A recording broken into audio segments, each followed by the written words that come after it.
Nationalism Europe എന്ന് പറയുന്ന പാഠം യൂറോപ്പയുടെ ഒരു പ്രണയ കഥയെ കൂടെ പഠിച്ചാലോ? യൂറോപ്പ് എന്ന് പറഞ്ഞാൽ ആരാന്ന് മനസ്സിലായില്ല അല്ലേ? യൂറോപ്പ് എന്ന് പറയുന്ന യൂറോപ്പാണ്. നമുക്ക് യൂറോപ്പിന്റെ പ്രണയ കഥയിൽ കൂടി നാഷണലിസം യൂറോപ്പ് എന്ന് പറയുന്ന പാഠം പഠിക്കാം. നിങ്ങളൊന്ന് കണ്ണടച്ചേ, എന്നിട്ട് നിങ്ങളൊന്ന് ഇമാജിൻ ചെയ്തേ യൂറോപ്പിനെ ഒരു പെൺകുട്ടിയായിട്ട്. നിങ്ങൾക്ക് വേണമെങ്കിൽ ആ പെൺകുട്ടിക്ക് ഒരു പേര് കൊടുക്കാം, യൂറോപ്പ എന്ന് പറയുന്ന ഒരു പേര് കൊടുക്കാം. യൂറോപ്പയുടെ സഹോദരനായിരുന്നു ഫ്രാൻസിസ്. ഫ്രാൻസിസ് യൂറോപ്പയുടെ ഒരു വിഷമം കണ്ടിട്ട് യൂറോപ്പിലെ ജനങ്ങളെ എല്ലാം കൂടെ ഒരുമിച്ച് ചേർക്കാൻ വേണ്ടിയിട്ട്, അല്ലെങ്കിൽ അവരുടെ കുടുംബക്കാരെ എല്ലാം കൂടെ ഒരുമിച്ച് ചേർക്കാൻ വേണ്ടിയിട്ടുള്ള ശ്രമങ്ങളൊക്കെ നടത്തി തുടങ്ങി. ഈ ഫ്രാൻസിസിന്റെ വളരെ അടുത്ത ഫ്രണ്ടാണ് നെപ്പോളിയൻ. നെപ്പോളിയനും യൂറോപ്യൻ തമ്മിൽ പ്രണയത്തിലായി. നെപ്പോളിയൻ യൂറോപ്പയ്ക്ക് ഒരുപാട് ഹോപ്സും കാര്യങ്ങളൊക്കെ കൊടുത്തു. അവർ വളരെ സന്തോഷകരമായിട്ട് പൊക്കോണ്ടിരിക്കുകയായിരുന്നു.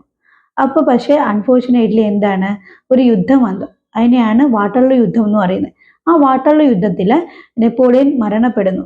വീണ്ടും എന്തായി, യൂറോപ്പയുടെ അവസ്ഥ പഴയതുപോലെയായി. രാജാക്കന്മാരും എല്ലാം കൂടെ വന്നിട്ട് യൂറോപ്പയുടെ ജനങ്ങളെ വീണ്ടും കഷ്ടത്തിലാക്കി. അവര് നെപ്പോളിയൻ കൊണ്ടുവന്ന എല്ലാ മാറ്റങ്ങളെയും തിരികെ കൊണ്ടുവരാൻ ശ്രമിച്ചു. അതാണ് കൺസർവേറ്റിസം എന്ന് പറയുന്നത്. യൂറോപ്പ് ഇങ്ങനെ വിഷമിച്ചിങ്ങനെ നടന്ന് വയലേലകളിൽ കൂടെയും കുന്നിൻ ചെരുവുകളിൽ കൂടെയൊക്കെ ഇങ്ങനെ നടന്ന് സങ്കടപ്പെട്ടിങ്ങനെ നടക്കുമായിരുന്നു.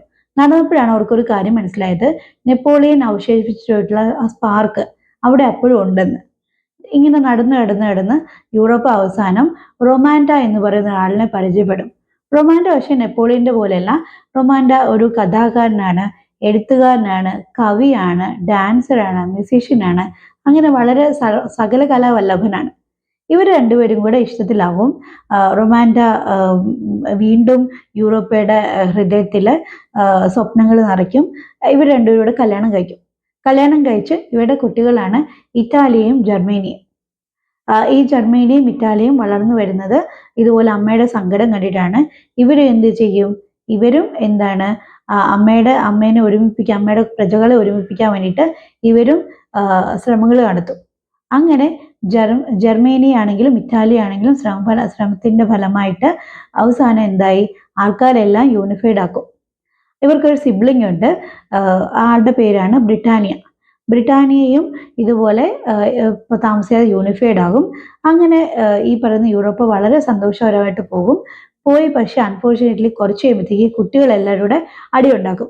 ഇവർ ബാൽക്കൻ എന്ന് പറയുന്ന സ്ഥലത്ത് വെച്ചിട്ടാണ് അടിയും പ്രശ്നങ്ങളൊക്കെ ഉണ്ടാക്കുന്നത്. അത് വീണ്ടും യൂറോപ്പയുടെ മനസ്സിൽ വലിയൊരു കനലായിട്ട് മാറും. അപ്പം ഇതാണ് യൂറോപ്പയുടെ സ്റ്റോറി കാണാൻ വേണ്ടിയിട്ട് ലോങ് വീഡിയോ കണ്ടോളൂ.